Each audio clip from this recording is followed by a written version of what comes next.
मैं नहीं जानता कि आप क्या सोच रहे हैं, मैं कौन हूं और क्या आशा करते हैं कि मैं क्या कहने जा रहा हूं।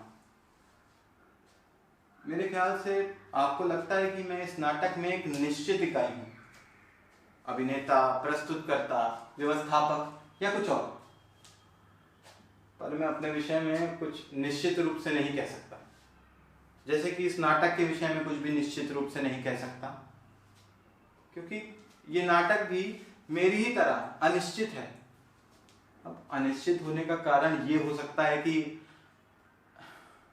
परंतु कारण में कुछ नहीं रखा, क्योंकि हर चीज का कुछ ना कुछ कारण तो होता है ना। जब मैं खुद के विषय में निश्चित रूप से कुछ नहीं कह सकता, तो किसी और चीज के कारण के बारे में निश्चित कैसे हो सकता हूं। अच्छा ये बताइए, मैं कौन हूं? इस सवाल के बारे में मैंने यहां पर आकर सोचना छोड़ दिया, क्योंकि जो मैं इस मंच पर हूं वो बाहर नहीं, और जो बाहर हूं, खैर आप सबकी इसमें क्या दिलचस्पी होगी कि मैं यहां से बाहर क्या हूं। मैं अपने बारे में सिर्फ इतना ही कहूंगा कि फुटपाथ पर चलते वक्त आप जिस आदमी से टकराते हैं वो आदमी मैं हूं। आप मुझे कुछ देर घूर के देख लेते हैं, उससे ज्यादा मुझसे कुछ मतलब नहीं रखते कि मैं कौन हूं, कहां से आया हूं, किन हालातों में रहता हूं, किन लोगों से मिलता हूं। आपको इससे कोई मतलब नहीं है, आप मुझसे मतलब नहीं रखते, क्योंकि मैं भी आपसे मतलब नहीं रखता हूं।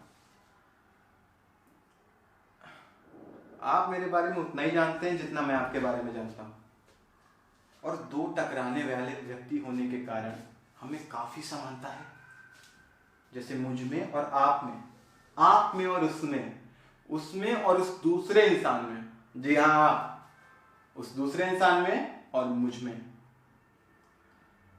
बहरहाल इस गणित में भी कुछ नहीं रखा है। बात सिर्फ इतनी सी है कि विभाजित होकर भी किसी ना किसी अंश में मैं आप में से हर एक व्यक्ति हूं। समझे? आप में से हर एक व्यक्ति। और आपको याद हो तो मैंने कहा था कि यह नाटक भी मेरी ही तरह अनिश्चित है। इसका एक कारण यह है कि मैं इस नाटक में हूं, और मेरे इस नाटक में होने से इसकी सभी चीजें निर्धारित या अनिर्धारित होती हैं। एक विशेष परिवार, उसकी विशेष परिस्थितियां।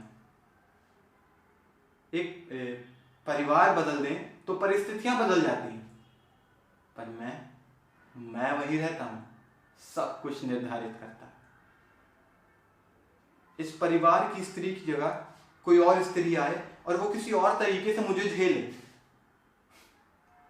या फिर मैं स्त्री की भूमिका में आ जाऊं और वो स्त्री मेरी भूमिका में आ जाए और मैं उससे झेलूं।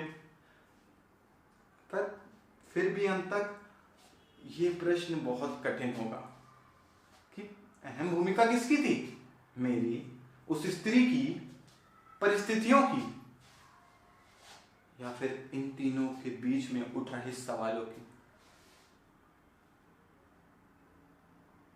या फिर ऐसा हो सकता है कि मैं एक अनिश्चित नाटक में एक अनिश्चित पात्र की सफाई भर पेश कर रहा हूं, और ये नाटक एक निश्चित रूप ले। कुछ पात्र हटा देने से, कुछ एक दो पात्र बढ़ा देने से, कुछ पंक्तियां हटा बढ़ा देने से, या परिस्थितियों में हेरफेर कर देने से, और हो सकता है कि इस नाटक के बीच में या अंत तक आप मुझे इस बारे में कुछ सलाह दे पाए। और हां,